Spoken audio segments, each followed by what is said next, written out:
મહત્વપૂર્ણ સમાચાર મળી રહ્યા છે સુરેન્દ્રનગરથી, જ્યાં યાત્રાધામ ચોટીલાને બોમ્બથી ઉડાવી દેવાની ધમકી મળી છે। ચોટીલા ડુંગરને બોમ્બથી ઉડાવી દેવાની ધમકી ભર્યો પત્ર મળ્યો છે।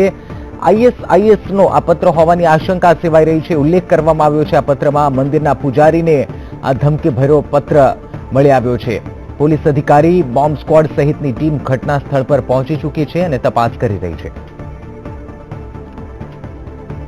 18 બોમ્બ મૂક્યાની જે ધમકી ભર્યો પત્ર હતો તેને લઈને તાત્કાલિક એની ગંભીરતા સમજી ગુનો રજીસ્ટર કરી Surendranagar SOG team, DDS team, dog squad, FSL તમામ માણસોને તાત્કાલિક બોલાવી અને લોકલ પોલીસના સ્ટાફ સાથે નાયબ કલેક્ટર સાહેબ શ્રી ચોટીલાઓની ટીમ સાથે તાત્કાલિક ડુંગર ઉપર આ બોમ્બ મૂક્યાની જે હકીકત મળેલ પત્રમાં એની તપાસ શરૂ છે અત્યારે અને હજી તપાસની કામગીરી ચાલુ છે। સંવાદદાતા વીરેન અમારી સાથે ફોન લાઈન પર જોડાયા છે। વીરેન, વધુ અપડેટ આપશો?